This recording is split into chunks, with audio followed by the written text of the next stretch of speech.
Hi guys, this is Senti Reads, and today I will be doing part 3 of Amberlynn's Scottie. Again, I don't know how many parts this is going to be, and I apologize in advance. I get pretty heated in this episode because Scottie is just a flaming dumpster fire that I'm so sorry to subject you all to. And with that glorious intro, let's jump right into Scottie part 3.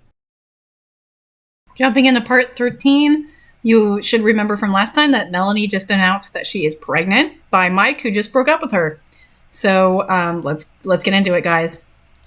I was up and out of bed, in the shower, out the door to Melanie's house faster than I have ever been. This surely has never happened before. What? This surely has never happened before. Has she ever been pregnant before? How do you mean you're not sure it has never happened? I'm confused. My best friend and pregnant in the same sentence just made me feel dizzy, as it should. I'm so glad you came, Melanie said, hugging me. She looked terrible. Swollen red eyes, greasy hair, baggy sweatpants. Oh, not sweatpants, sweat clothes. No makeup. I felt bad for her. Of course I came, I said, still hugging her. My mom doesn't know, Scottie. She doesn't. Nobody. But you and... She paused, letting go and walking to the kitchen. I know exactly what she meant. Mike. I was speechless, shocked, and at a loss for words. Scottie, what am I going to do? She asked, sitting down. I sat down on a chair next to her and put my hand on her knee. Do what feels right was my best response, and so that's what I responded with. Well, you said that, so obviously that's what you responded with. Right. Don't you think I thought having sex with Mike was right? Well, it wasn't. She was not crying uncontrollably. I think she means she was now crying uncontrollably. Very different sentence. It was my first time, Scottie. I didn't move, but yet my insides were shaking. I was so shocked. It was 3 months ago. I thought that if I gave myself to him, then he would stop cheating, she admitted. Damn, so they just had sex the one time and she's pregnant? That is unlucky as hell. Don't be, she interrupted. It's my fault. I should have known better. But, she interrupted, once a pig, always a pig. Right then, I knew this couldn't get any worse. Except it can get worse, and it probably will. Part 14. My parents disagree with gays. Okay, we're just jumping right into the deep end, right off the fact. My parents disagree with gays. They aren't obsessed with God or anything. They live by their own rules, thoughts, and beliefs. They believe being gay is a sickness. Okay, but if they're not believing that because of a religious reason, then why do they believe that? Because that's the most common belief as to why you would not like gay people. So if it's going to be that it's not because of religion, then I need to know what the reason is, because this is a very strong character trait that you need to explain. So we're just going to gloss over that, I guess. They know Jordan is bisexual, and they call that a confused being. They know Vanessa is a lesbian, and they call that a sad and sick being. I don't like when they talk like that, because I do have gay friends who I care about and who I accept. Except I will slut shame all of my female friends and my sister, because I am tolerant, but only to an extent. I don't think there is anything wrong or sick about being a lesbian, bisexual, gay, etc. I think and truly believe that if you love someone, then gender doesn't matter, unless they're a slut. My dad has a gay brother, Tim. He has one of the most awesome personalities but my dad is what that should say. Doesn't talk to him because he is gay. Okay, then how does Scottie know Tim? Because if the dad is not talking to him, then where is Scottie seeing Tim? Because they're probably not at the same family functions, so I'm just not seeing the logic here. My Uncle Time, he's been renamed from Tim to Time. My Uncle Time has a lover, Mark, and 2 daughters, Michelle and Kathy, who are all amazing. How can someone deny someone because they're gay? Even family? My dad says he loves Tim, but can't stand to look at him. Then it means you don't love him, and I just hate that, okay? It hurts when he says that. They, as in my parents, won't even let me see them, but I will soon, even if I have to hurt my dad, not physically, but mentally. Okay, so that begs the question again, if their parents won't let Scottie see Tim, how does she know that he has one of the most awesome personalities if she's not allowed to see him? I don't understand where she's secretly meeting Tim. This is why I'm sneaking Jordan over. I'd be grounded for a lifetime if they knew I was letting her enter our home. She knew that my parents didn't accept her lifestyle, as they call it, but she insisted on coming over. She called me before school and begged to come over today. She sounded startled, so I gave in. She barely talked at school, and coincidentally, Vanessa wasn't at school today. I knew something was wrong, so I figured that is why she is coming over. Mom was at Betsy's house today, and Samantha was off doing God knows what, so I'd imagine Jordan wouldn't get caught. I told Jordan to just come into my room when she gets here without knocking, and she sure did. So did she just enter their house and then went all the way to Scottie's room, So she's been to Scottie's house before. If she knew where Scottie's room was, that's just such a weird situation to just show up at a friend's house and just go in their house, because it doesn't seem like she knows Jordan that well. She opened the door as I was half naked, and I screamed so loud, "Ah, Jordan!" She closed the door slowly, but embarrassing. How embarrassing. I was changing into something more comfortable, but instead of wearing that, I had to wear the look of embarrassment the whole time. Why did she close the door so slow, I thought. Gay panic increases. Okay, that was a weird moment. We didn't have to have that moment, but we do. "Okay, come in," I kind of yelled, stalling the eye contact. If you had a guest you knew could enter your room at any time, why would you change? Why wouldn't you stay in your school clothes? I don't understand why she had to change after school. Well, that was interesting, Jordan smiled, laughing. "Yeah," I responded. "I have to talk to you, Scottie," she said seriously. "What about?" "Something happened." "What, Jordan?" I was beginning to be even more worried.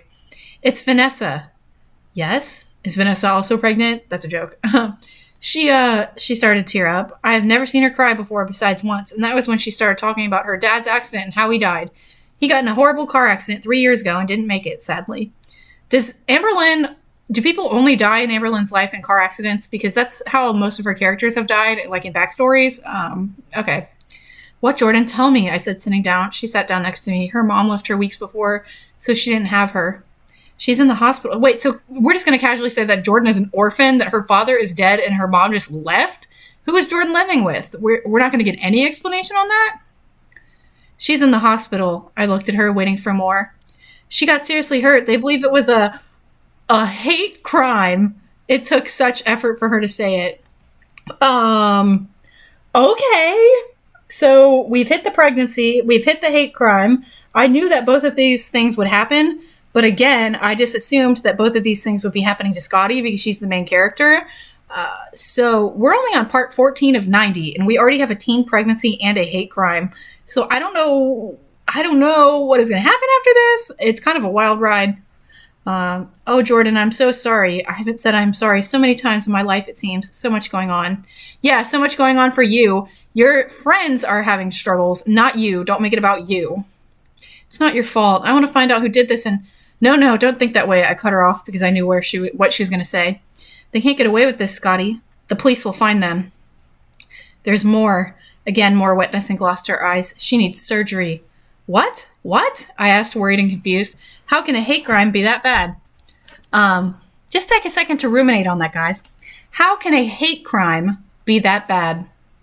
Well, it's a hate crime, so it's probably about one of the worst crimes you could commit. So I can imagine they can get pretty bad. "I don't know," she answered. "We should go visit her," I suggested. "She needs support and probably some friends to talk to." "We can't," she said, more water in her eyes. Finally, a tear drops down her delicate face. "She's in a coma." I then wipe off her tear and hold her until she and I both fall fast asleep. So do they just lay in bed for hours, or are they really tired and just immediately fall asleep? That's weird. Also, it's very bizarre to me that we're just referring to this act as a hate crime and not as what actually happened.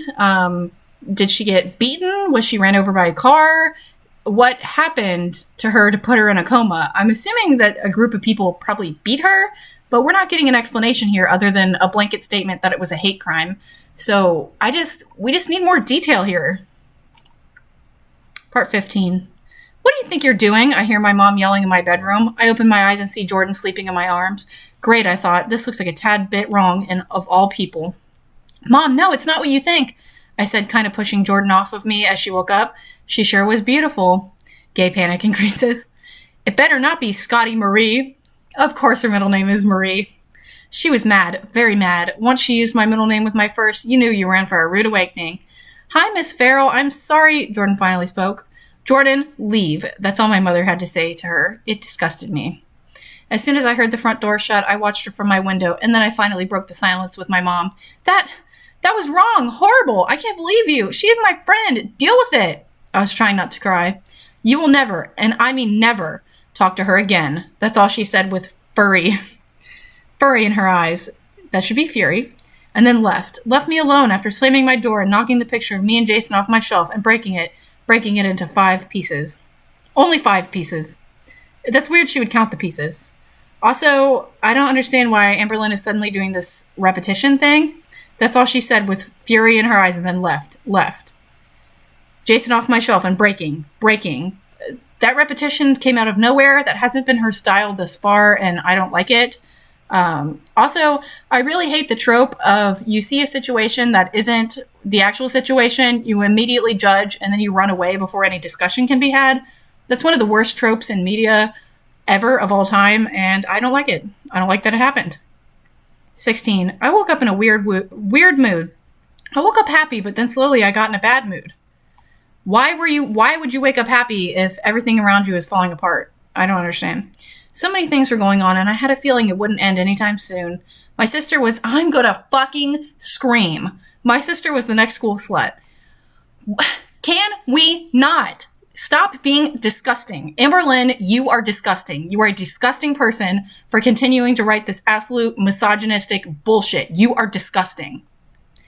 My best friend had a human growing in her. Vanessa was in a coma. I didn't love Jason the way I should. I supposedly couldn't talk to my other bestie, Jordan.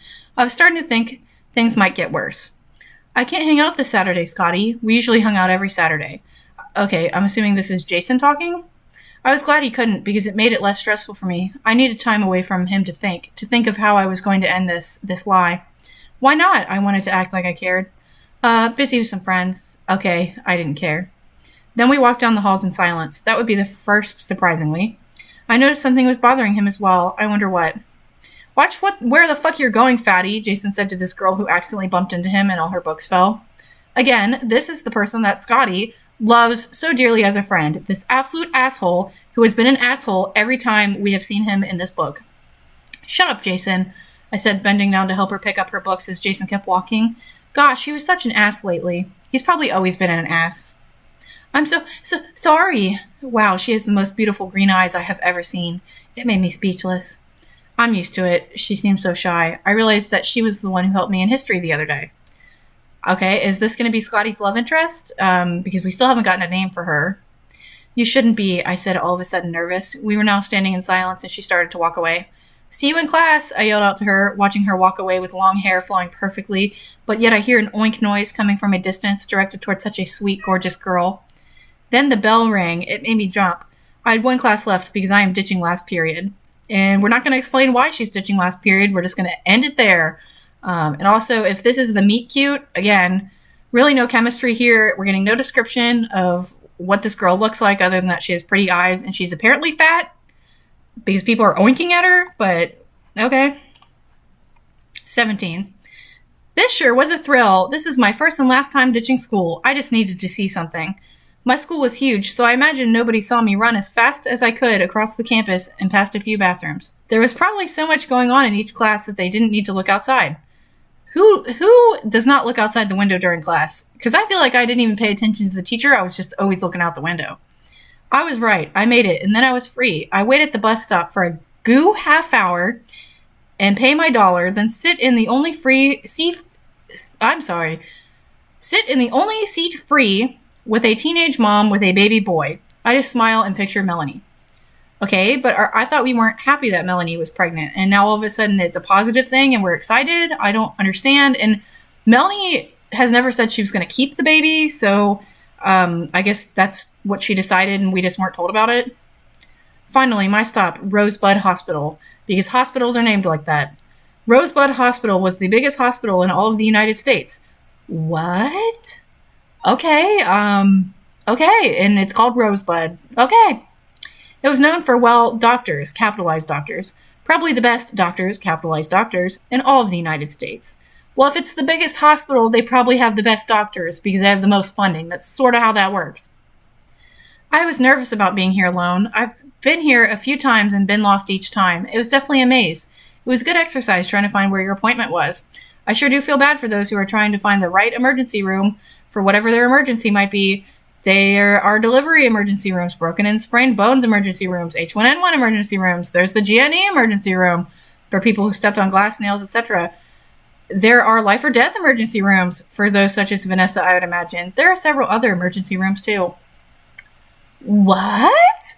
Okay, yet again, Amberlynn does not do research and does not know how hospitals work because there's not a damn way that is how hospitals work. That makes no damn sense. Like, this is ridiculous. Excuse me, can you direct me to Vanessa Marg, please? That makes me want a margarita. I asked the receptionist, a very short one at that. Room L98. L98? That's also not how hospital rooms are named. Okay, she said without looking at any paper. She just knew it from the top of her head. She can't have any visitors though, ma'am. Again, ma'am, and not miss, to a obvious child. Also, how did she just know this? I'd still like to go up there if that's okay, I said, hoping I can. Of course, go ahead. She was probably used to people like me. Well, no, I'm assuming they would just turn you away because you might try to sneak into the room. I don't think they would let her even go up there. Thank you, I said, halfway to the elevator already. There were about 10 people waiting for the elevator. There were 6 elevators, so I was by myself, surprisingly. I was finally on floor L50 to 100. Took long enough. What? What, L50 to 100? I don't understand the naming conventions here. She just really made this overcomplicated, and it just is really taking the immersion out for me.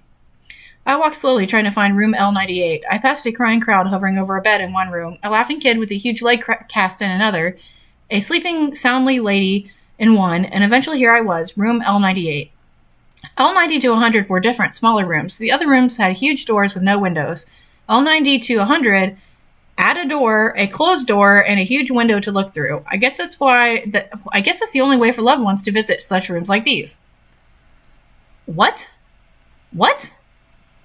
What? Okay. I looked through the window and saw Vanessa. She had cuts and bruises all over. Her left side of her face was swollen. I gasped. It's horrible, isn't it? A lady asked, coming up to me. It looks like she had been crying nonstop. I didn't know what to say, so I just nodded. I'm sorry, I'm really taken out of this because loved ones would still be allowed to visit a person in a coma. They would just have to be the next of kin. So friends couldn't come visit, but like Vanessa's mom could come visit. So this is just really weird and, again, shows that Amberlynn does not know how hospitals work and has done no research. She doesn't deserve this, the lady said, starting to tear up. Do you know her well? She asked, wiping her runny nose. Yeah, I said in a low voice, looking back through the window. She's a friend from school. The lady smiled. She has always had so many friends. What's your name? I asked, trying not to sound rude. Marcia, Vanessa's mother. See? So her mom is here visiting, but her mom would be allowed in the room.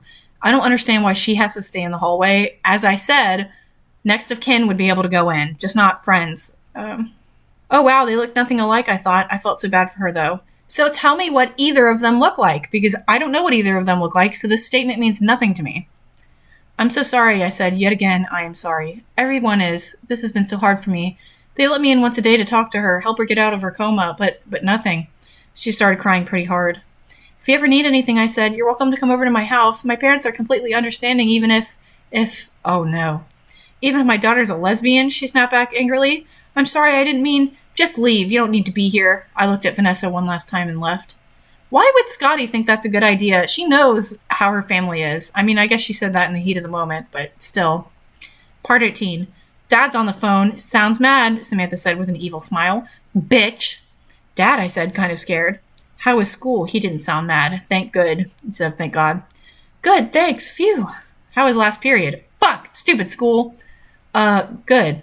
Okay, this commenting after each line of dialogue is really frustrating. Scottie Marie. Scottie Marie. I'm sorry, that name is so ridiculous. Don't lie to me. Not so off the hook. Stupid school did call my dad. Dad, I had to go to the hospital. Vanessa is injured badly.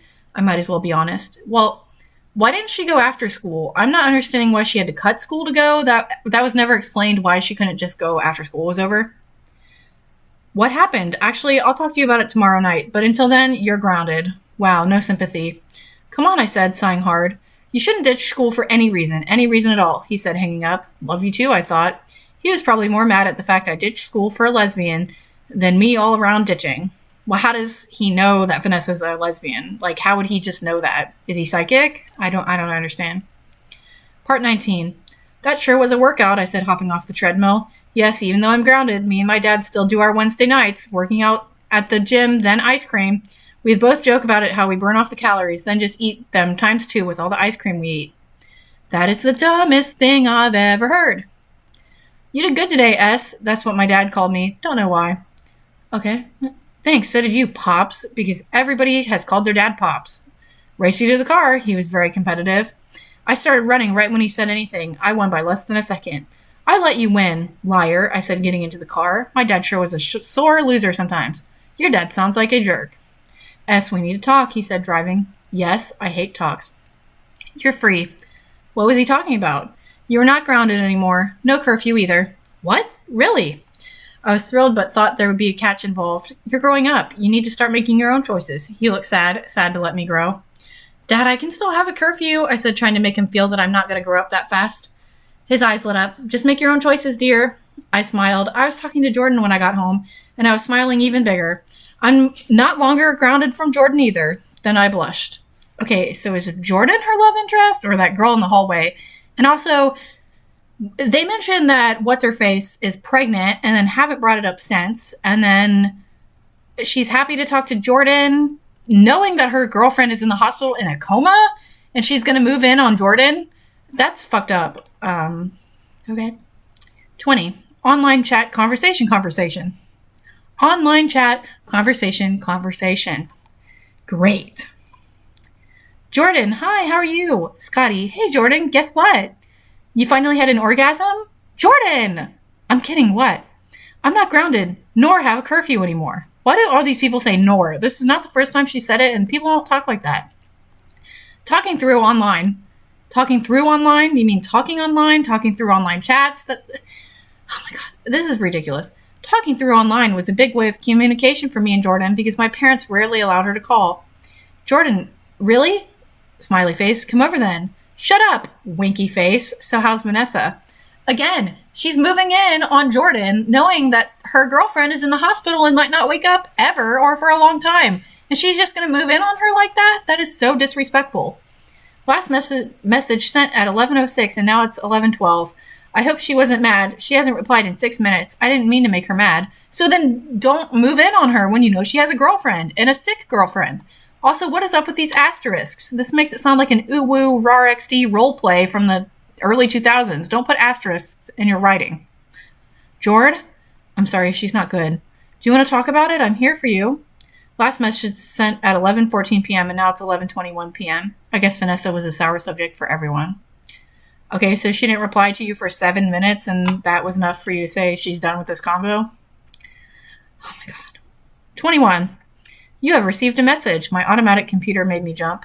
My automatic computer? What the? Okay. Hopefully it's Jordan, I thought. I got to see who it was, but it was Jason. I spoke too soon. Break up with him. It is that easy. Break up with him. Jason, hi. What do I say? Hi back, obviously. Stop with the asterisks. Scottie, hi. Jason, what you up to? Awkward, I thought. Just about to go to bed. You? Same. Okay. Well, good night, Jason. Good night, sexy. Okay. Ugh, I didn't even reply back. He was so distant, and as well as what? He was so distant, and as was I, but why is he? I will soon find out. What was the point of this section? Nothing happened. She should have just broke up with him then. Also, why is she speaking all of a sudden like she knows what's going to happen in the future? I don't like it. 22. Now, class, we will be doing a history project, Mr. Samuel says while everyone grunts. Well, yeah, it's history class. Of course, it's going to be a history project. This project is like none the other. Was that supposed to make everyone excited about it? Well, it didn't. Most of everyone rolled their eyes. It will take most of the year, and you will be partnered. Everyone got a little more excited since they will get to do it with their friends. I'll be choosing the partner you will be working with. What a downer. Whoever you were working with will sit with you for the rest of the year. Punishment, it sounds like. Okay, well, she's probably going to get partnered with that beautiful girl she saw earlier, and that's how the romance is going to happen, I'm guessing. Peter smiled at me, hoping I was partnered with him.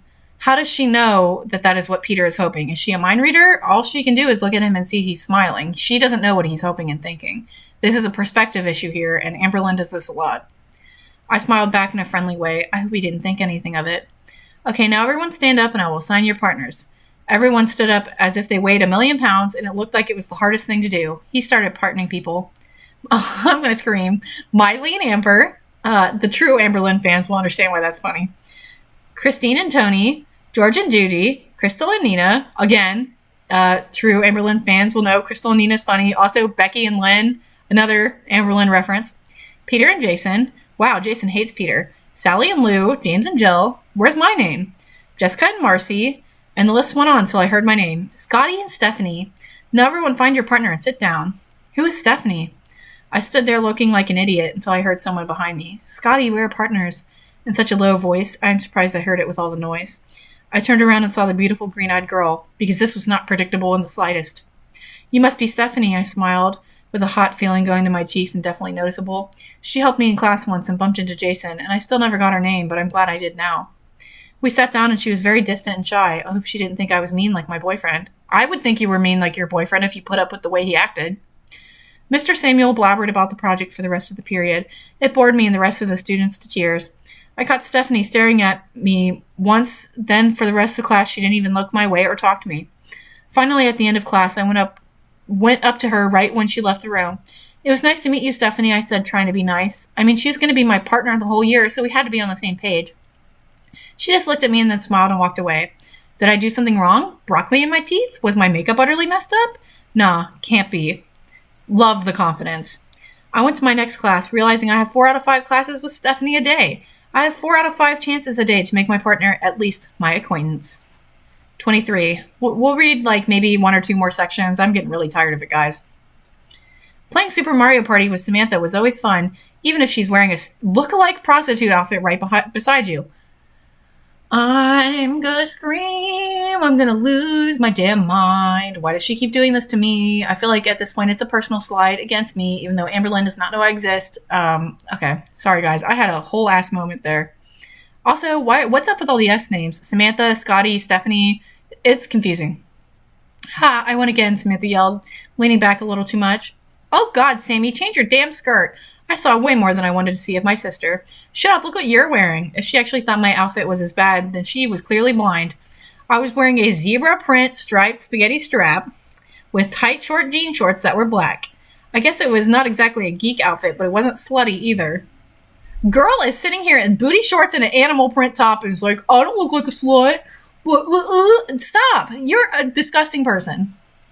I'm 17. This outfit is completely appropriate, I fought back. No, 17 is a minor. You are a child. Shut the fuck up. Yeah, appropriate for the slut campaign. She started laughing and so did I. Just kidding, but I'm going to borrow that outfit someday. I'm pissed. Yeah, freaking right. She must not only be blind, but she was dreaming too. But I do need a new outfit for this Saturday. I remembered just then that this Saturday is the first Saturday I'm not hanging out with Jason. Wait, my sister had plans and I didn't? How weird. Saturday, what are you doing then? Oh, hanging with a friend. Let's play again. She sure was acting odd. Who? I asked. Nicole. Sorry, I was going to call her Jessica for a minute there. Odd little girl. What? Are we going to imply that Jason, a 17-year-old, is trying to get after a 14-year-old, especially a 14-year-old that's his girlfriend's little sister? Because that is fucking disgusting, and I resent that. Part 24.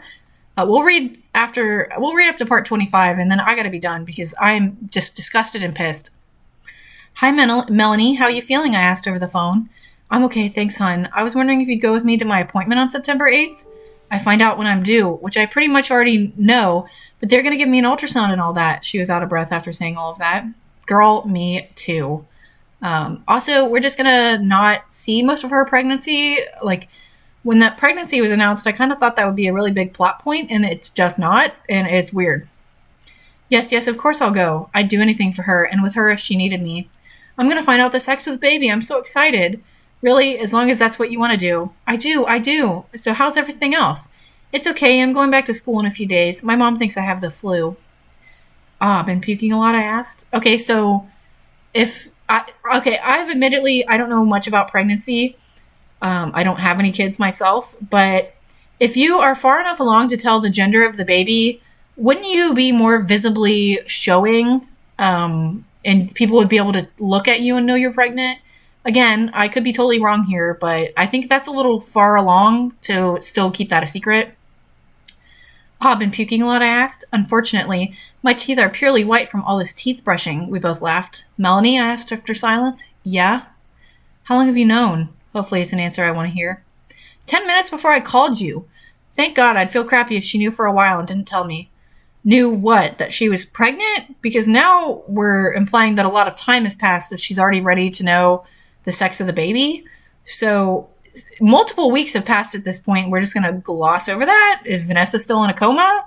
Like, the logic is not here, guys. I was her best friend. She would be able to tell me anything. I wouldn't have kept that from you. Then I thought of Jason and how I'm keeping something from her. Okay, we're gonna end in part 25. I lay in bed with my mind wondering, and I realize this is only the first week of school, and I feel like I'm in a high school soap opera. What? We're just gonna have this. This is it. This is it.